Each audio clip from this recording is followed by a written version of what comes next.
Les bontés de l'Éternel ne sont pas épuisées, ses compassions ne sont pas à leur terme, elles se renouvellent chaque matin.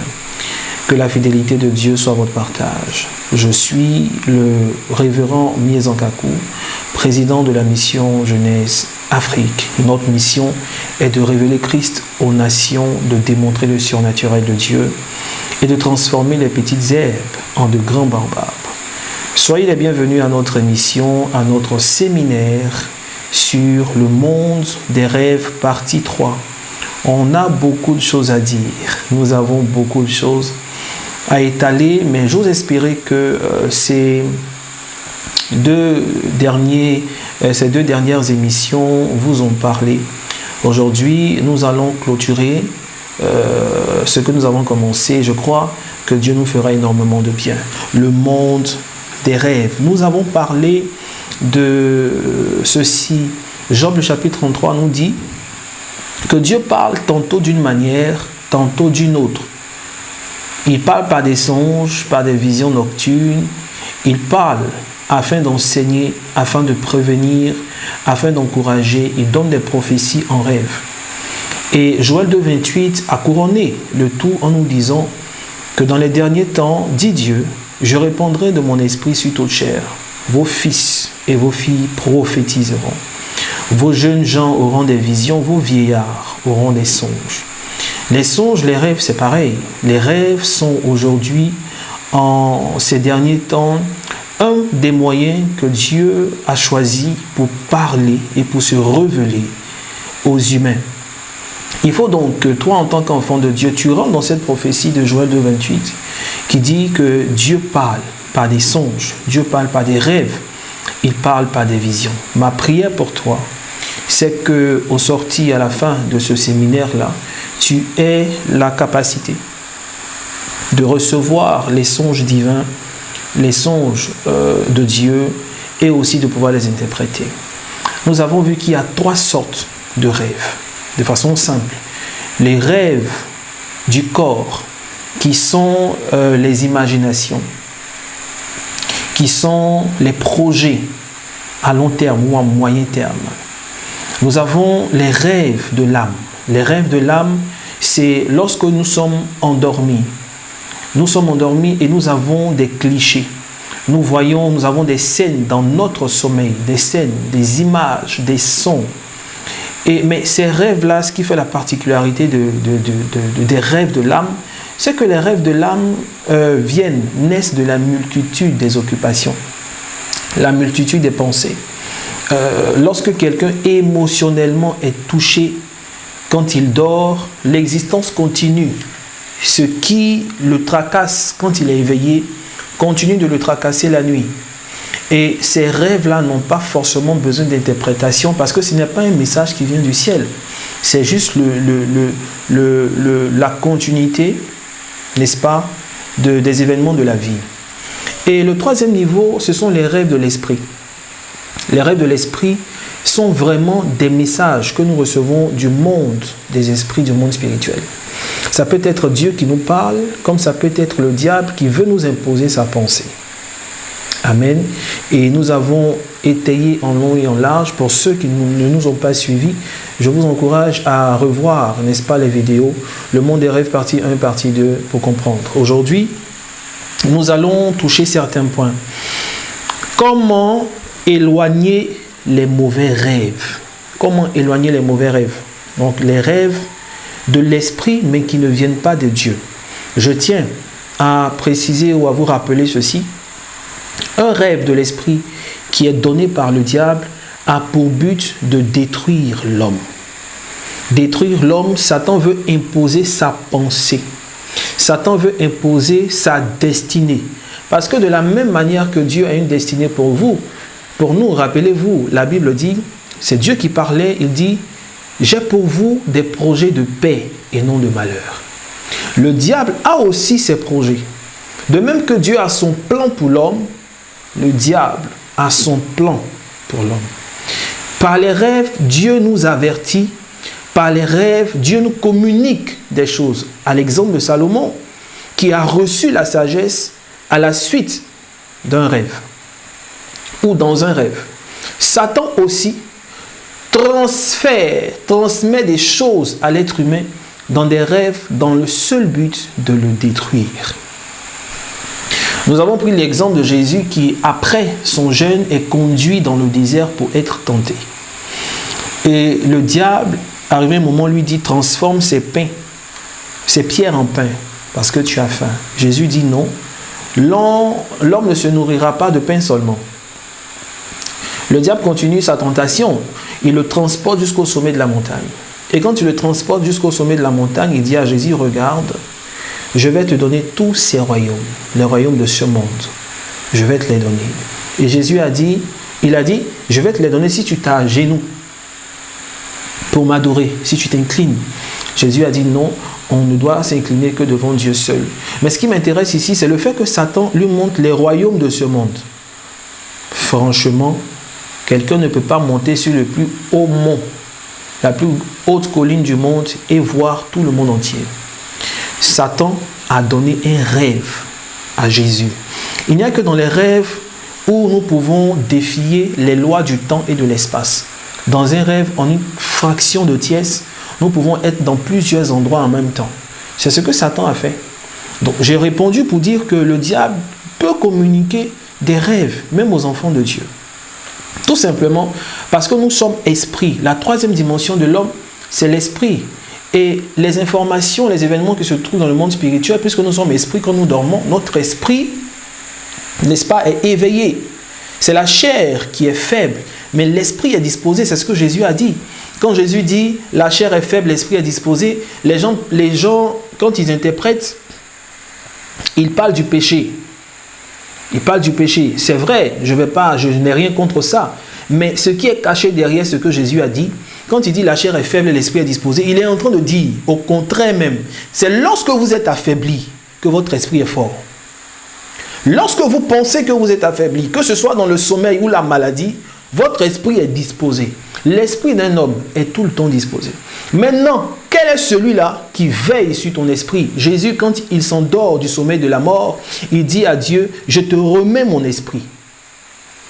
Est-ce que tu remets ton esprit à Dieu? Si tu ne remets pas ton esprit à Dieu, ben ton esprit sera errant et le diable pourra t'imposer sa pensée. La pensée du diable, lorsque nous sommes endormis, se révèle aussi dans les rêves. Alléluia. Comment donc éloigner les mauvais rêves? La première astuce que je vous donne, c'est d'avoir une vie de prière. Je vous le dirai, je ne cesserai de vous le dire. Ceci est mon combat. Vous devez avoir, nous devons avoir une relation personnelle avec Dieu. Lorsque Dieu crée l'homme, il descend chaque soir discuter avec lui. Dieu aime que sa créature, l'homme, son N-1, lui parle. Il aime communier avec l'homme. Ayez une vie de prière. Lorsque vous avez une vie de prière, vous vous rapprochez de Dieu et Dieu se rapproche de vous. Le prochain séminaire que nous allons avoir sera sur les prières. Ok, les secrets de la prière.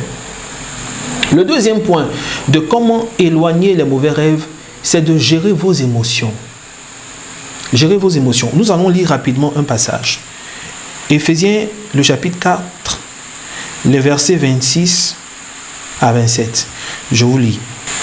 La Bible dit ceci. Si vous vous mettez en colère, ne péchez point, que le soleil ne se couche pas sur votre colère et ne donnez pas accès au diable.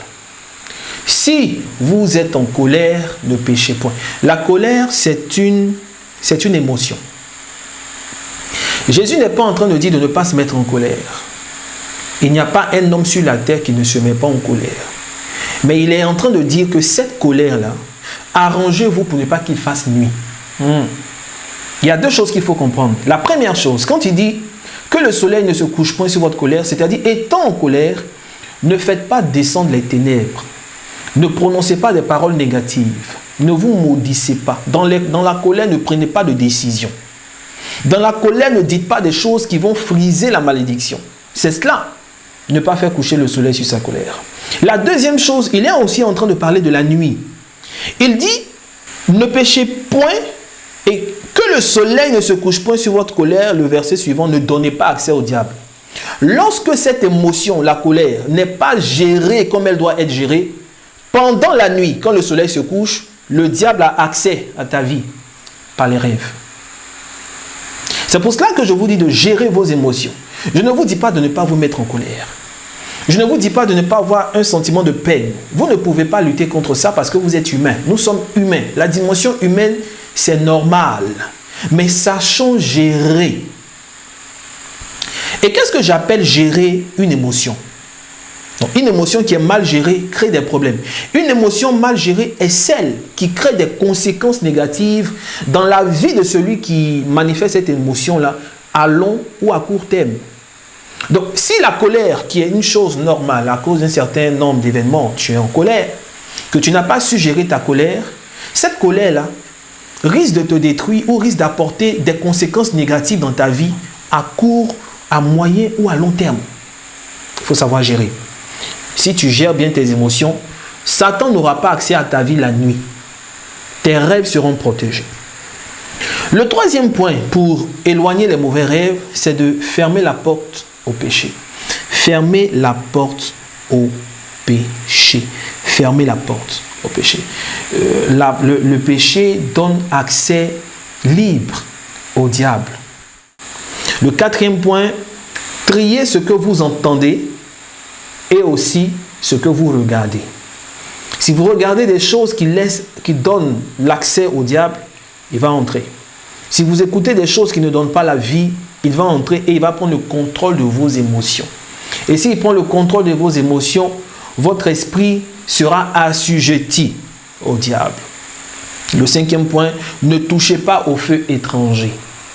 C'est quoi le feu étranger?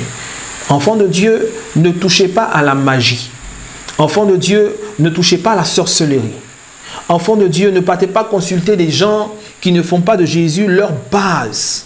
Vous comprenez? Ce sont des choses qu'il ne faut pas faire. Lorsque vous partez voir ceux de l'autre côté, ceux qui ne font pas de Jésus la pierre angulaire, vous laissez vos empreintes là-bas. Quand vous laissez vos empreintes là-bas, ils ont la liberté et le droit légal de pouvoir entrer dans votre vie. Tu es parti le voir, il t'a demandé de faire des choses avec tes mains, de laver tes mains. L'eau là est quelque part, tu ne sais pas ce qu'il en fait.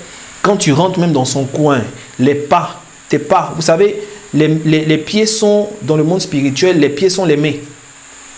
D'une certaine façon. Enfin, je veux dire dans certaines considérations.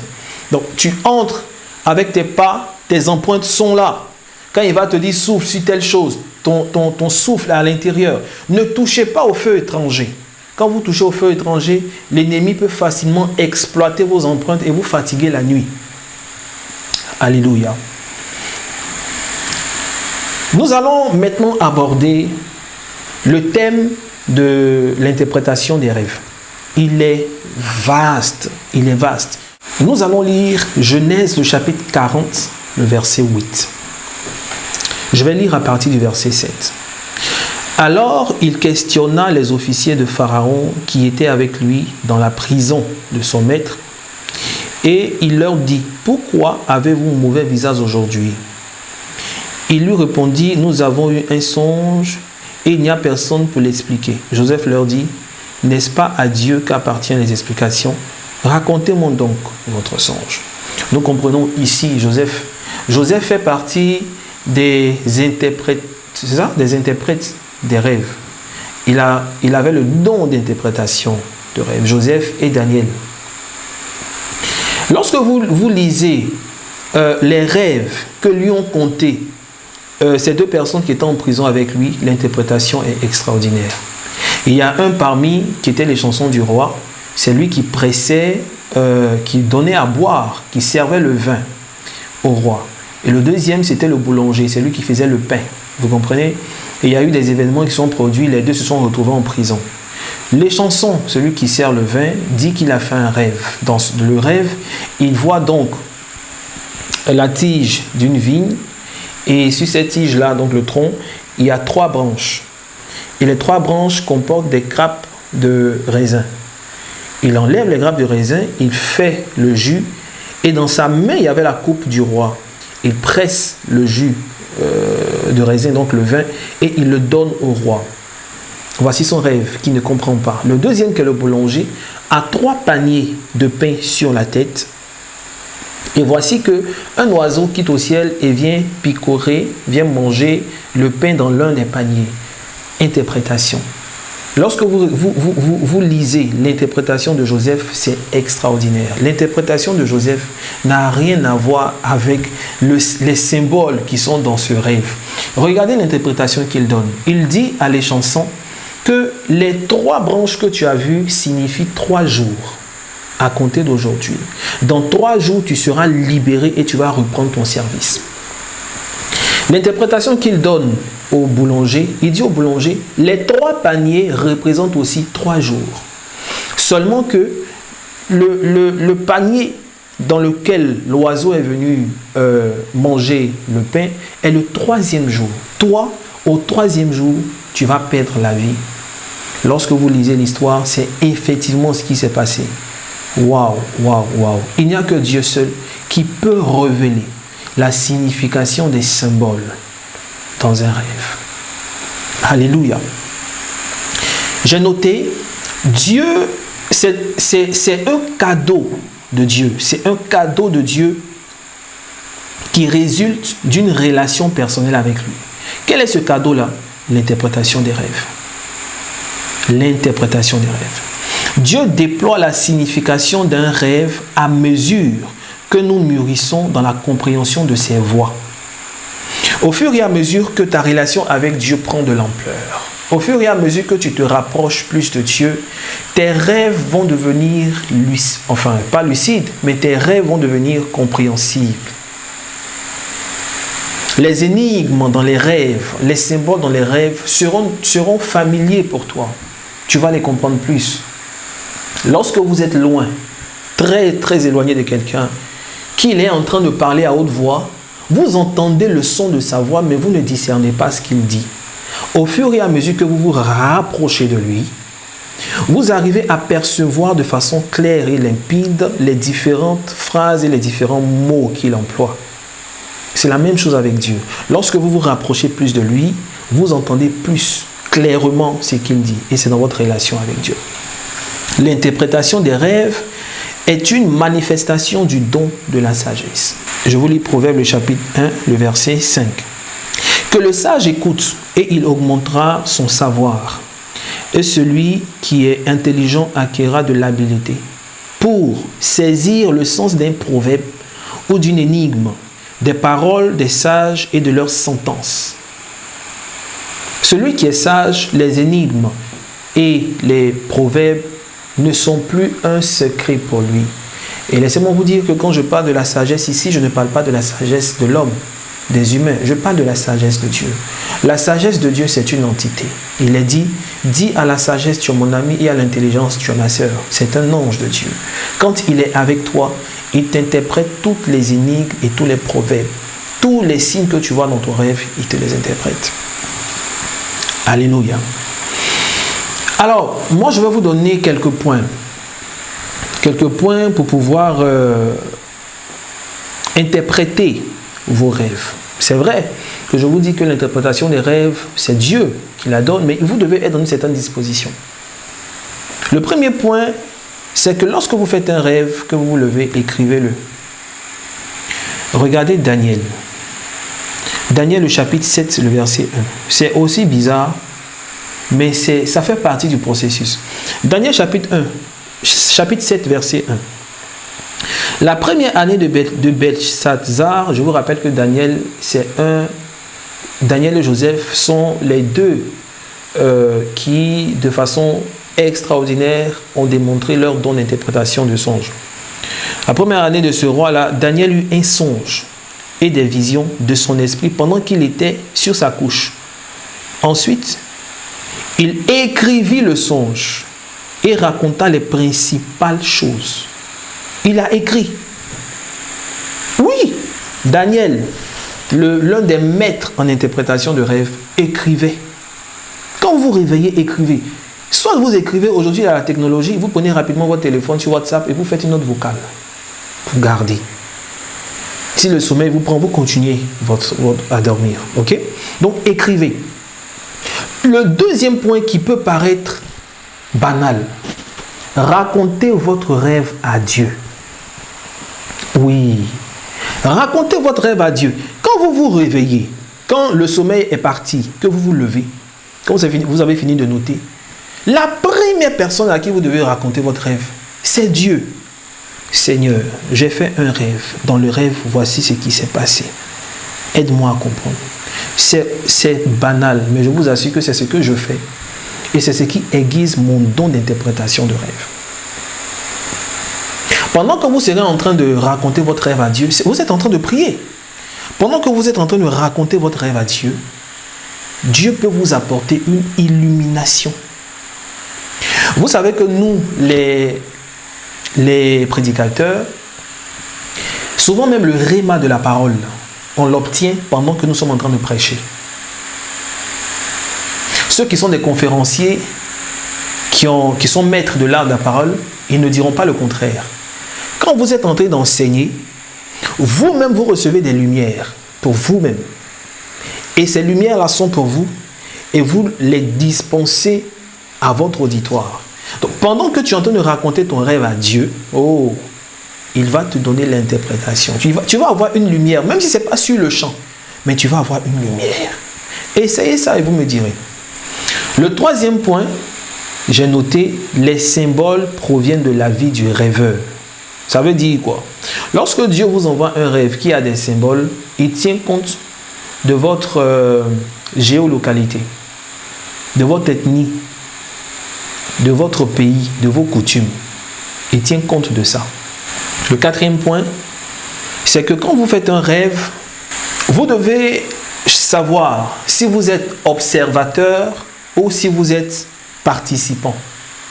Vous pouvez faire un rêve où dans le rêve, vous regardez une scène. Vous ne faites pas partie des acteurs. Vous comprenez? Et un autre rêve où vous n'êtes pas observateur, mais vous êtes participant. C'est-à-dire que vous vivez la scène. Tous ces points-là sont importants dans l'interprétation, pour l'interprétation du rêve. Le cinquième, il faut faire attention aux couleurs. Quand je dis ça, il y a des personnes qui sont étonnées. Parce que si je te pose la question, le dernier rêve que tu as fait, quelles étaient les couleurs? C'est bizarre dans ta tête. Vous voyez? La façon dont de façon réelle, on peut distinguer les couleurs dans les rêves, c'est bizarre. On ne fait pas attention. La majeure partie des personnes à qui je pose la question, quelle était la couleur? Comment tu étais habillé? Quelle était la couleur du temps? Ah, je ne vois pas trop. Mais c'est normal, il y a un problème. Tu n'es pas très proche de Dieu. Donc quand il parle, là, tu entends ça de loin. Ok, il faut faire très attention aux couleurs. Vous allez voir que ce que je suis en train de dire, si tu ne te retrouves pas dedans, ça va devenir des points de prière pour toi. Le sixième point qui est très important, quelles sont les émotions que vous ressentez dans le rêve? Quelqu'un peut faire un rêve où dans le rêve, il est assis. Il y a assez de monde et il est à une fête. Il arrive même à discerner que c'est un mariage. Et les gens sont heureux. Mais lui seul est triste. Il y a ce sentiment de tristesse là qui l'anime pendant que les gens sont heureux. Ou bien il ne ressent rien, mais dès qu'il se lève, il est triste dans son âme. L'interprétation tient compte non seulement de ce que tu as vu, donc de la joie des gens, mais aussi et surtout de ce que tu ressens à ton réveil. Le septième point, c'est est-ce que le décor est familier? Le rêve que tu fais, est-ce que c'est dans un endroit que tu maîtrises? Dans ton pays, dans ton village, dans ta ville, ou dans un autre pays? Tu es là, tu es dans un autre pays et tu vois par exemple, tu es par exemple au Kenya et tu fais un rêve où tu vois la statue de la liberté. Est-ce que cet endroit-là t'est familier? Oui, il t'est familier parce que tu sais qu'aux États-Unis, il y a la statue de la liberté, mais tu n'as jamais fréquenté, enfin, tu n'as jamais effectivement fréquenté ce lieu. Il faut tenir compte du décor. Comment c'est? Est-ce que la scène, c'est une scène des temps anciens ou des temps modernes? C'est très important. C'est très, très, très important. Si tu n'arrives pas à discerner ça, c'est que tu es loin de la présence de Dieu. Il faut te rapprocher de lui. Le huitième point, c'est quel est votre lien avec les acteurs du rêve? Donc ça, c'est ceux qui regardent, enfin, qui ont des rêves où ils sont observateurs. Il y aura d'autres personnes que vous allez voir dans le rêve. Ça peut être votre mère, votre père spirituel, même le président. Il y a beaucoup de personnes qui font des rêves où ils voient le président de leur nation, où ils voient des personnes hautement très riches dans leur pays qui sont dans leurs rêves. Tout ça, ce sont des symboles et il y a une interprétation. Le 9e point, est-ce qu'il y a certains chiffres? Il y a des personnes, quand elles racontent leurs rêves, on sent qu'elles veulent, c'est un débarras. J'ai fait un rêve où dans le rêve là, je ne me sentais pas bien. Non. Peut-être qu'il y a un chiffre qui était là. Il y avait un chiffre 13, 7, 12, 6. C'est important. Le 10e point, c'est que vous devez demander l'assistance d'un expert dans l'interprétation d'un rêve. Il faut avoir des Daniel, il faut avoir des Joseph. Pourquoi?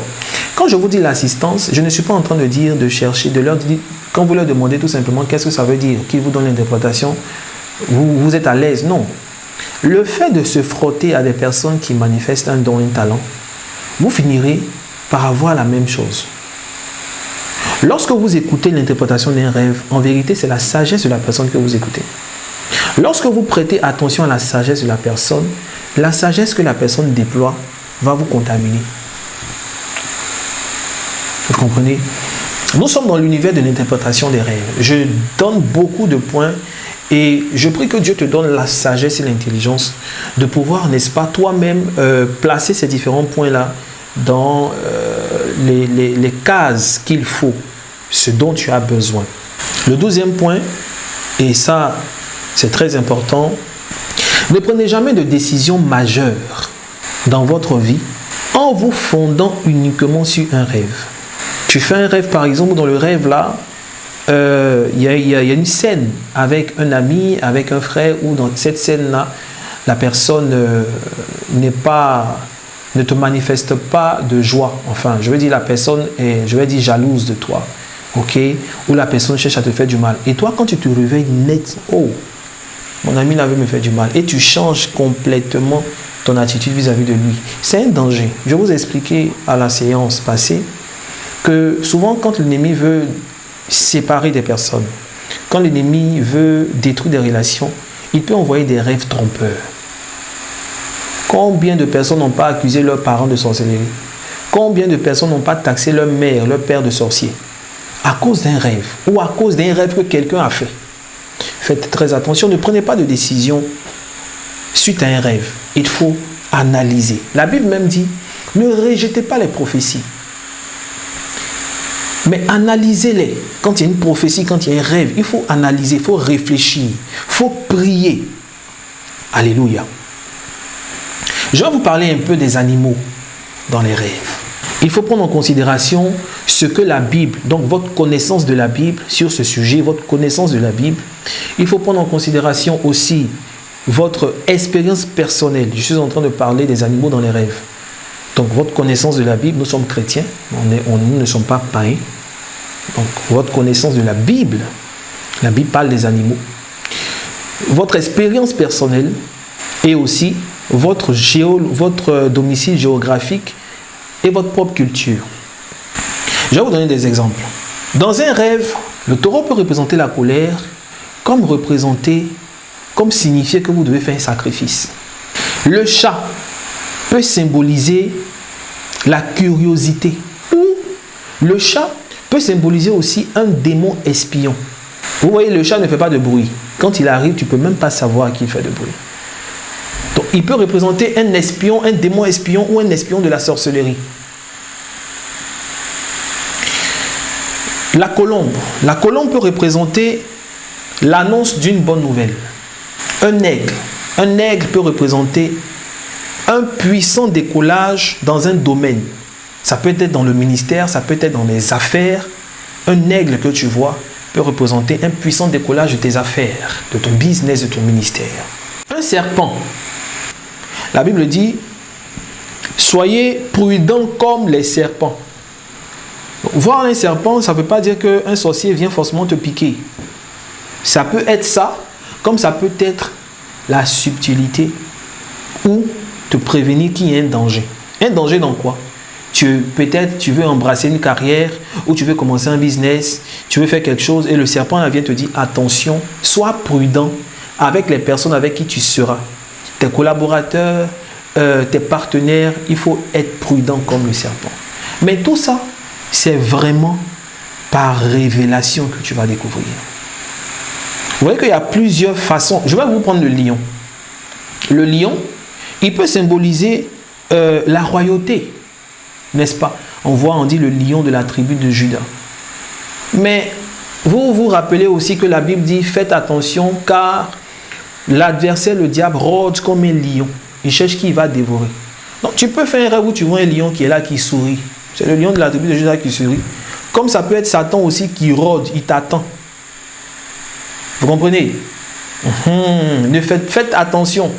Vous faites un rêve où, oh papa, j'ai fait un rêve dans le rêve, j'ai vu un être, sa tête était comme un lion, il avait des ailes. Mon ami, c'est bon. Il y a des anges qui sont comme ça, les Ariel sont comme ça. Mais si Satan est aussi un lion, un faux lion, il peut prendre cet aspect-là. Et comme tu ne cherches pas à comprendre, comme tu t'appuies sur les interprétations humaines, tu risques de te faire avoir. Je termine cette session par ceci. La Bible dit, Satan se transforme en ange de lumière. Je vous rappelle qu'il s'appelait Lucifer. L'ange de lumière. C'est pour cela que c'est important d'avoir la révélation de Dieu. Et nous avons vu beaucoup de choses pour avoir la révélation de Dieu. Quelques conseils pour recevoir et conserver les rêves divins. Premier point, je reviens encore sur ça. Il faut avoir une vie de prière. Il faut avoir une vie de prière. Il n'y a pas d'autre secret particulier. C'est la vie de prière qu'il faut avoir. Je vous ai dit, lorsque nous étions en train d'enseigner sur les psaumes, que quelqu'un peut dire porte et levez-vous linteaux. Et puis sur le champ, nous sommes tous assis, nous voyons les portes qui élèvent leur linteau. Tu veux le copier, tu dis aussi porte, élevez vos linteaux. Et aucune porte ne se lève. Au contraire, quand toi tu dis porte, élevez vos linteaux, il y a une deuxième porte qui vient se coller là, sur la première porte, pour faire porte blindée. Pourquoi? Celui qui dit porte, élevez vos linteaux en premier, ce n'est pas une personne simple. Il y a des choses qu'il fait. Il prie la nuit. Il prie la nuit. Il travaille sur sa langue. Il travaille sur beaucoup de choses. Il y a des choses qu'il ne mange pas. Donc, sa langue n'est pas lourde. Il y a des animaux, il y a des sangs qui ne touchent pas. Vous comprenez? Il y a des aliments qui ne mangent pas. Je vous rappelle, le même Daniel qui était là, lorsqu'il a été pris en captivité, le premier jeûne qu'il a fait, c'est qu'il ne mangeait pas des mets délicats. Il ne mangeait pas la viande, il ne mangeait pas le poisson, il mangeait que des fruits, des feuilles. Il y a une certaine dimension, quand vous voulez arriver à une certaine dimension, il y a beaucoup de choses il faut s'abstenir de beaucoup de choses. Nous allons y arriver dans un autre séminaire. Il faut avoir une vie de prière. Nous sommes dans conseil pour recevoir et conserver les rêves divins. Deuxième point, il faut demander au Seigneur de vous parler avant de vous coucher. Quand vous partez dormir, là, dites à Dieu, Seigneur, comme Jésus, je te remets mon esprit, je te recommande mon esprit. Parle-moi. Révèle-moi les choses cachées que je ne connais pas. Combien de personnes prient comme ça? Il faut prier. Que Dieu te révèle les choses qui sont cachées. Le troisième point, ou le troisième conseil que je vous donne, il faut développer une certaine routine les soirs. Avant de dormir, il y a quelque chose que David faisait que je vais vous présenter. Dans le psaume 63, verset 7, il dit « Lorsque je pense à toi sur ma couche, je médite sur toi pendant les veilles de la nuit. » David, chaque nuit, il pense à Dieu. Moi, le conseil que je vous donne, chaque nuit, quand vous êtes avant d'aller dormir, lisez la Bible, lisez une portion de la Bible. Faites-vous une discipline. Vous pouvez dire, moi, ce mois de janvier, ce mois de février, nous sommes en quel mois déjà? Ce mois de mars, avril commence bientôt. Ce mois d'avril, je vais lire le livre de Jérémie. Donc, chaque soir, vous lisez un chapitre du livre de Jérémie. Jérémie chapitre 1. La nuit suivante, vous lisez Jérémie chapitre 2. Jérémie chapitre 3. Je n'ai pas dit de prendre une pièce d'argent et puis de lancer et puis de deviner. Non. Faites-vous une discipline. Lisez la Bible les soirs. Au lieu de passer votre temps devant la télévision, vous regardez les films, après c'est pour aller faire des cauchemars, lisez la Bible. Vous-même, faites-vous un film en lisant la Bible. Quand on lit quelque chose, on se fait une représentation dans la tête, non? Lisez la Bible. Écoutez de la musique. Pas de la musique relaxante, mais de la musique d'adoration. Vous comprenez? Mettez la musique d'adoration, des sons qui passent. Ou bien vous mettez les invocations du prophète surnaturel. Peut-être sur YouTube, il y a des invocations où je prie, je chante en langue. Vous écoutez, vous diminuez les décibels, vous dormez avec. Satan, est-ce que Satan va dribbler tout ça là pour venir vous donner des rêves bizarres? Non. C'est une routine, il faut le faire. Alléluia. Si vous ne savez pas lire, comme je vous l'ai dit, apprenez à lire. Mais entre-temps, écoutez quand même des messages. Il y a des messages qui sont bons. Vous écoutez avant de dormir. Et un dernier point, nous sommes toujours dans le conseil pour recevoir et conserver les rêves divins. C'est un secret que je vous donne. Lisez beaucoup le livre de Daniel, le livre d'Ézéchiel, l'histoire de Joseph et le livre d'Apocalypse. Prenez l'habitude de le lire, même si vous l'avez lu 1 million de fois, lisez de temps en temps. Ça va forger quelque chose en vous. Dans le livre de Daniel, l'histoire de Joseph, le livre d'Ézéchiel et le livre d'Apocalypse, ce sont des livres de révélation où des entités, des anges venaient parler aux humains. Je termine avec des prières secrètes pour recevoir et conserver ces rêves divins. La première prière que je vous donne, c'est la prière que vous devez faire, la prière secrète suite à un mauvais rêve. Dans le GPS volume 1, vous avez cette prière que j'ai mis. Rêve, prière suite à un mauvais rêve. C'est le rituel 7. Ok. Vous achetez le livre et vous allez découvrir. C'est un secret, c'est une prière secrète puissante. Quand on fait un mauvais rêve, on ne se lève pas pour crier. Tu te lèves, tu cries dans tous les sens. Et puis tu te rends compte que tu rêves. Et puis tu as honte toi-même. Non. Quand tu te lèves, il y a des choses qu'il faut dire. Et ces choses qu'il faut dire là sont des secrets qui sont dans la parole de Dieu. Et parmi ces choses même, il y a une phrase secrète que Daniel a dite. Et j'ai révélé cette chose-là. Il faut vous approprier le livre, le GPS 1, et vous allez voir.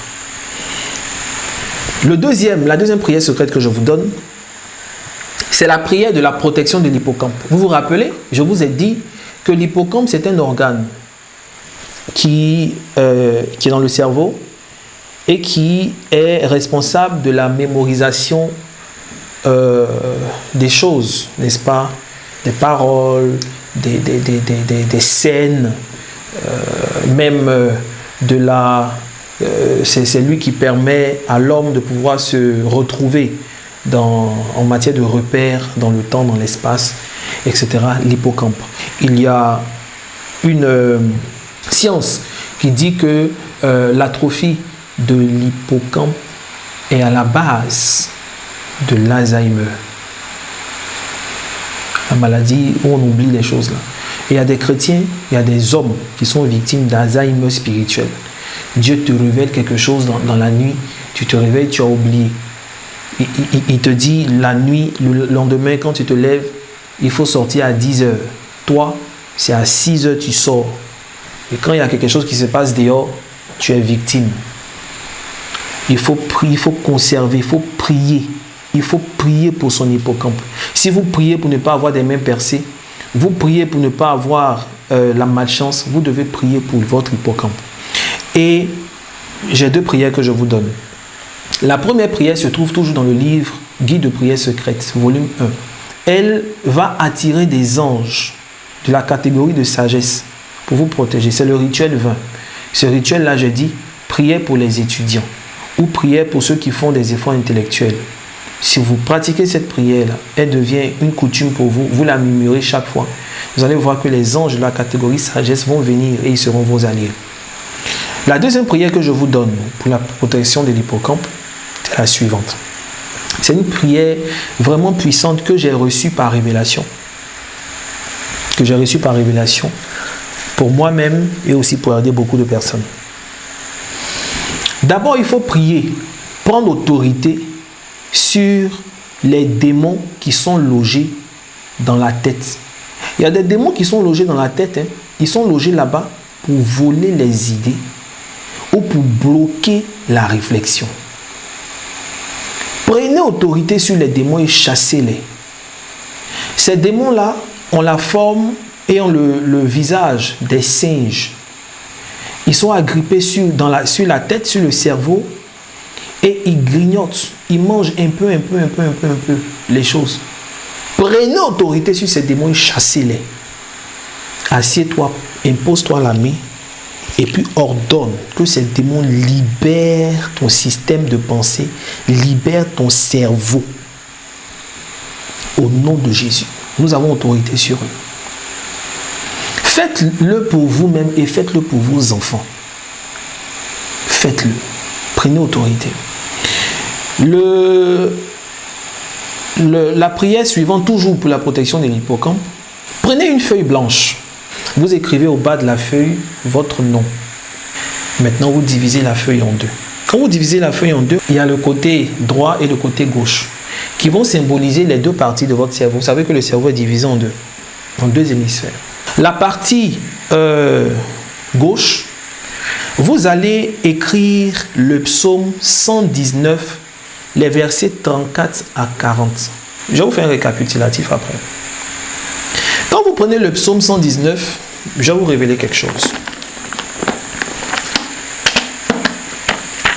Le psaume 119. Le psaume 119 est subdivisé fonction des 22 lettres de l'alphabet hébraïque. C'est pas en vain. C'est vrai que c'est... On va dire que c'est une sorte d'acrostiche. Mais c'est pas en vain. Quand vous prenez par exemple le psaume 119, à partir du verset 1 jusqu'au verset 8, c'est mis Aleph. Du verset 9 au verset 16, c'est mis Bet. Ce sont les lettres de l'alphabet hébraïque. Il y en a 22. Mais ce que je suis en train de vous dire à partir du verset 34, psaume 119, verset 34,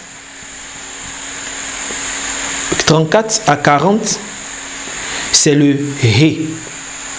Vous voyez, c'est le He. Donc, quand vous prenez la partie gauche de la feuille, vous écrivez en haut He. Quand vous finissez d'écrire He, vous écrivez les versets à main levée, à partir du verset 33 jusqu'au verset 40. La partie droite, vous allez écrire le psaume 119, verset 121 au verset 128. Le verset 121 au verset 128, le titre c'est Hahin. Vous écrivez en haut Hahin et vous écrivez les versets 121 à 128. La lettre He, en hébreu, c'est la 5e lettre. Et cette lettre-là veut dire souffle. Donc le souffle de Dieu. La lettre Haïn, excusez-moi, je ne suis pas hébreu, donc peut-être que je prononce mal. C'est la 16e lettre. Et elle veut dire l'œil ou la source, donc l'œil de Dieu. Donc vous avez d'abord le nom de ces entités-là, He, le verset biblique, votre nom en bas. Sur l'hémisphère droit, vous avez Haïn, les versets écrits à main levée, et puis votre nom en bas. Quand vous prenez la feuille, vous la pliez maintenant en deux. Et vous posez sur votre tête. Quand vous posez la feuille sur votre tête, vous lisez à haute voix encore les versets. Psaume 119, versets 34 à 40. Et Psaume 119, versets 121 à 128. Vous les lisez à haute voix, une seule fois. Et quand vous finissez, vous prenez la feuille et vous brûlez la feuille pour recueillir la cendre. Brûlez ça bien pour recueillir la cendre. Et vous prenez cette cendre-là que vous devez ajouter à de l'huile d'olive consacrée. Vous prenez la cendre-là et vous mettez dans l'huile, juste un peu dans l'huile, et vous prenez cette huile, vous l'appliquez au niveau, juste au-dessus de votre oreille, de la partie supérieure de l'oreille. C'est là que se trouve l'hippocampe. Vous appliquez l'huile là, et vous pouvez même faire un cercle autour de la tête avec cette huile. Et quand vous la faites, vous priez. Seigneur, protège mon hippocampe, restaure-le, restaure ma mémoire, protège ma mémoire. Faites ça pour vous, faites ça pour vos enfants. Cette cendre même que vous avez recueillie, excusez-moi, vous pouvez l'utiliser, utilisez juste un peu de la cendre, mélangez à du miel et l'appliquer sur votre langue, pour vous, pour vos enfants. Oh, n'écoutez pas les gens qui vont dire, mais c'est quoi ces façons de prier? Bien aimé, ce que je suis en train de vous apprendre, c'est votre droit. Vous pouvez faire comme vous pouvez ne pas faire. Mais je suis prophète de Dieu. Et ce sont des choses que j'ai reçues par révélation, que je pratique depuis longtemps. Et il y a vraiment des résultats. Que Dieu vous bénisse. La suite de cette prière-là, je ne la ferai pas ici, je vais la faire dans le groupe Telegram. C'est vrai que je vous l'ai dit, mais il y a des activateurs, comme le feu et l'eau. Dans la tête se trouve le feu, et dans la tête aussi se trouve de l'eau. Comment, avec cette prière-là, travailler avec l'eau, l'élément eau et l'élément feu? Il faut savoir le faire. Vous allez voir dans le lien, enfin je vais dire dans les commentaires, le lien du groupe Telegram, le groupe de prière et d'enseignement. Je vous encourage à entrer dans ce groupe, c'est gratuit et vous allez voir la suite. Je vais faire un enseignement privé sur cette partie, la prière et la protection de l'hippocampe. Ce que je vous ai donné, je vais approfondir et donner la procédure avec les activateurs qu'il faut ajouter. Faites-le pour vous, faites-le pour vos enfants. Ne négligez rien. Et il y a des prières secrètes qui nous sont révélées. Alléluia. Et la troisième prière secrète, c'est prier pour avoir, donc la prière secrète pour avoir des rêves et des visions claires. Niveau 1, parce qu'il y a beaucoup de niveaux.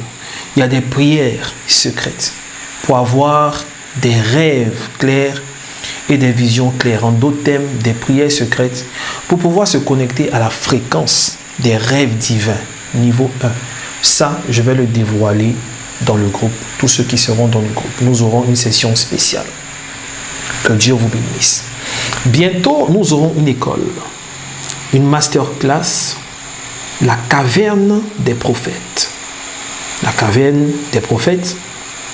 À cette école sont admis les hommes de Dieu, ceux qui veulent entendre la voix de Dieu, ceux qui veulent travailler pour Dieu. Quelles sont les conditions qu'il faut remplir, qui sont décrites par la parole de Dieu, ce n'est pas des choses qu'on invente. Et quels sont les outils qu'il faut avoir? Cette école-là, elle est super intéressante, elle est enrichissante et elle est remplie d'onction et de grâce. Vous allez recevoir le communiqué sur le jour, la période de la rentrée. Je vous encourage, n'est-ce pas, à vous inscrire et à participer à la caverne des prophètes. Que Dieu vous bénisse, que sa faveur soit sur vous et que la paix de notre Seigneur Jésus-Christ qui surpasse toute intelligence soit votre partage. Révérend prophète Miezan Kakou, prophète le surnaturel, président de la mission Jeunesse Afrique, nous avons pour mission de démontrer le surnaturel de Dieu, de révéler Christ aux nations et de transformer les petites zèbres en de grands baobabs. Vous voulez faire la politique, vous voulez servir Dieu, vous voulez être un homme ou une femme d'affaires, nous vous donnons des outils spirituels qui feront de vous la différence. Que Dieu vous bénisse et n'hésitez pas à nous rejoindre dans notre groupe de prière Telegram, notre groupe d'enseignement et de prière. Pour tous ceux qui veulent nous contacter, voici le numéro qui s'affiche au bas de l'écran, plus 225 07 79 50 67 07. Amen.